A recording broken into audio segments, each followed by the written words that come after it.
Eram pequenos, pareciam frágeis e ninguém os via como os futuros donos da Europa. O Barcelona de 2008 estava longe de intimidar. Enquanto o Real Madrid e Manchester United impunham respeito com elencos cheios de estrelas, milhões e status, o Barça parecia um time desorganizado, sem rumo e sem o peso competitivo dos verdadeiros gigantes. Vinha de uma temporada humilhante. Havia perdido a identidade, a intensidade e a autoridade. O vestiário estava quebrado. Ronaldinho já não era o mesmo. Messi seguia sofrendo uma lesão atrás da outra. E o time acumulava decepções. O ciclo que havia começado em glória estava se apagando. Então o clube tomou a decisão mais arriscada de sua história: colocar tudo nas mãos de um treinador sem experiência na primeira divisão. Pep Guardiola. Um homem da casa, um símbolo da identidade do Barcelona, sim, mas também uma aposta que parecia perigosa demais. E ainda assim, o que veio depois não mudou apenas o Barcelona, mudou o futebol para sempre. Em 2008, o Barça não era um time temido, mas questionado. Apenas 2 anos haviam se passado desde o título da Champions League em Paris, mas aquela versão do time já parecia distante. Terminou muito atrás do Real Madrid em La Liga, jogava sem energia, sem fome e sem ordem. Ronaldinho andava mais do que desequilibrava os adversários. Deco já não fazia mais a diferença. Henry ainda não tinha encontrado seu lugar. Eto'o parecia longe de seu melhor nível. E Messi, por mais brilhante que fosse, ainda não conseguia carregar um projeto inteiro nas costas. O problema não era apenas dentro de campo. O vestiário havia se dividido em grupos, a disciplina tinha afrouxado e o ambiente estava cheio de silêncios desconfortáveis. O golpe mais duro veio na Champions League, contra o Manchester United de Ferguson. Em Old Trafford, o Barça teve a bola, mas não o controle real da partida. Um voleio de Paul Scholes foi suficiente para eliminá-lo. Aquela noite deixou uma sensação clara. O time podia parecer dominante, mas já não sabia mais se impor de verdade. Frank Rijkaard, o técnico que havia devolvido a glória ao clube, estava esgotado, sem energia, sem respostas e sem autoridade. O projeto havia se quebrado por dentro. Quando a temporada terminou, a diretoria entendeu que simplesmente trocar de treinador não seria suficiente. Era necessária uma reconstrução completa. Rijkaard estava fora, mas o verdadeiro dilema era outro. Quem se atreveria a assumir um vestiário cheio de egos feridos, pressão da mídia e estrelas em decadência? Os nomes lógicos eram técnicos consolidados, homens experientes, treinadores preparados para suportar o caos. Mas o Barcelona escolheu Guardiola. Ele tinha 37 anos e havia treinado apenas o Barcelona B, nada mais. A decisão foi recebida com ceticismo. Jovem demais, verde demais, romântica demais. Muitos acreditavam que era uma aposta sentimental, uma forma elegante de olhar para o passado e não uma decisão séria, voltada para o futuro. Mas Pep não chegou para improvisar. Chegou com uma ideia radical. Desde sua primeira conversa com a diretoria, ele deixou uma condição clara. Se fosse assumir o time, precisaria de controle total. Não iria administrar a decadência, iria reconstruir uma cultura. A primeira mensagem foi brutal. Ronaldinho fora, Deco fora. 2 nomes enormes, 2 símbolos recentes, 2 figuras que haviam definido a era anterior. Pep entendia que o problema não era apenas de rendimento, era de hábitos, liderança e estrutura interna. Ele não estava construindo a partir da nostalgia, mas da exigência. Depois tomou outra decisão que alterou completamente a hierarquia do vestiário. Messi seria o centro do projeto. Não Henry, não Eto'o, não os campeões consagrados, Lionel Messi. O mais jovem passaria a ser o eixo de tudo. Foi um movimento corajoso, incômodo e decisivo. Guardiola não chegou com medo. Chegou com direção. Mas a mudança real não começou nos discursos. Começou no campo de treinamento. Os treinos deixaram de ser uma rotina e passaram a se transformar em um laboratório. Cada exercício tinha uma razão tática. Cada movimento tinha sentido. rondos, pressão após a perda da bola, superioridades numéricas, ocupação racional dos espaços, circulação rápida, recuperação imediata. Pep instaurou uma regra que se tornaria essencial. Se o time perdesse a bola, teria 6 segundos para recuperá-la. Não era uma sugestão. Era um princípio sagrado. Sua ideia era simples e revolucionária ao mesmo tempo. Quem tem a bola controla a partida, e quem controla a partida também controla o medo. O Barcelona não apenas precisava jogar bem, precisava dominar o adversário por meio da bola. E pouco a pouco começou a fazer isso. Os jogadores começaram a se transformar. Xavi se tornou o metrônomo do time. Iniesta começou a romper linhas com naturalidade. Busquets surgiu como a peça perfeita para equilibrar tudo. Messi deixou de ser apenas uma promessa extraordinária e começou a se tornar o jogador que decidia partidas. Eto'o, que havia estado muito perto de sair, respondeu com gols. Puyol e Piqué deram estrutura à defesa. Yaya Touré, Keita, Alves, Henry, Pedro. Cada um entendeu o seu papel dentro de uma máquina que começava a funcionar, com uma clareza avassaladora. De repente, aquele time que parecia fraco começou a jogar com uma nova autoridade. Não apenas vencia, convencia. A grande explosão aconteceu em 2 de maio de 2009, no Santiago Bernabéu. Real Madrid 2, Barcelona 6. Aquela noite não foi apenas uma vitória simples, foi uma humilhação histórica e uma declaração de poder. O Barça desmontou o Madrid em sua própria casa. Messi marcou, Henry castigou, Xavi comandou tudo como se jogasse em outra velocidade. O time de Guardiola não foi apenas melhor, destruiu certezas. O Real Madrid, um gigante em nomes e orçamento, ficou exposto diante de um rival que parecia ter alcançado uma dimensão superior. A partir daquele dia, ninguém mais pôde continuar dizendo que aquilo era apenas uma boa fase ou um entusiasmo passageiro. O Barcelona estava construindo algo enorme, mas se o 2-6 foi a grande demonstração de superioridade, Stamford Bridge foi a prova de caráter.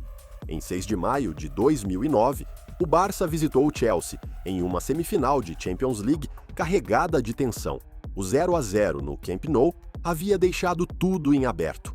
E em Londres, o contexto foi brutal. Essien marcou cedo com um golaço, o Chelsea defendeu com intensidade selvagem, Drogba e Lampard pressionavam, Terry e Alex afastavam tudo, Ballack quebrava o ritmo. O Barcelona tinha a bola, mas não encontrava o gol. Os pedidos de pênalti se multiplicavam, Stamford Bridge fervia e o tempo estava se esgotando. Aos 90 minutos, o Barça estava virtualmente fora.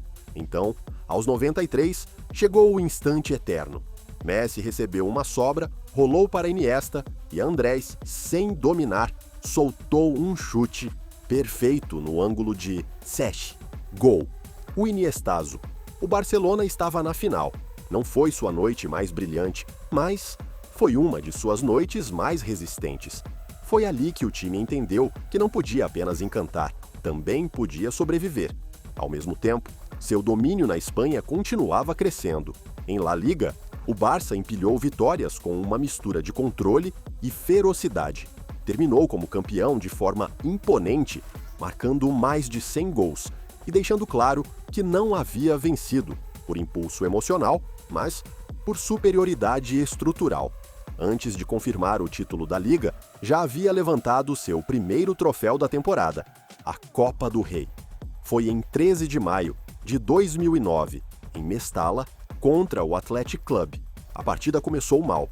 Toqueiro colocou o Athletic na frente e, por um instante, pareceu que a tensão poderia jogar contra o Barça. Mas a resposta foi imediata. Yaya Touré pegou a bola, atravessou o meio-campo como um tanque e empatou. Depois vieram Messi, Bojan e Xavi, de 0-1 para 4-1. Uma virada convincente, sem ansiedade, sem dúvidas, como a confirmação de que aquele time já sabia lidar com finais. E então veio Roma, 27 de maio de 2009. O cenário perfeito para medir se tudo aquilo era apenas uma grande temporada ou o começo de algo imortal. Do outro lado, estava o Manchester United, de Cristiano Ronaldo, Rooney, Giggs e Ferguson. Campeões da Inglaterra, campeões da Europa, fortes, intensos, perigosos. Além disso, o Barça chegava com ausências importantes.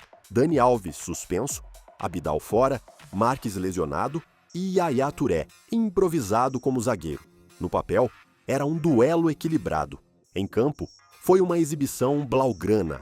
O United começou melhor e Cristiano testou Valdés várias vezes nos primeiros minutos, obrigando-o a intervir. Mas o Barça não perdeu a compostura. Aos 10 minutos, Iniesta arrancou, enfiou a bola para Eto'o e o camaronês finalizou no primeiro pau, 1-0. A partir dali, a partida mudou completamente.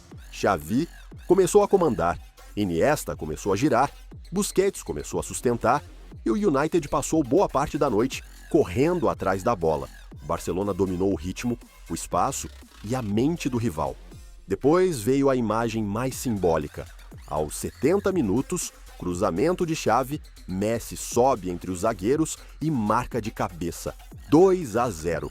A Champions League estava decidida. Ferguson entendeu, Cristiano também. O então campeão havia sido superado em tudo. Quando o árbitro apitou o fim, não se comemorava apenas uma taça, uma revolução estava sendo coroada. Guardiola, o inexperiente, acabava de conquistar La Liga, a Copa do Rei e a Champions League em sua primeira temporada.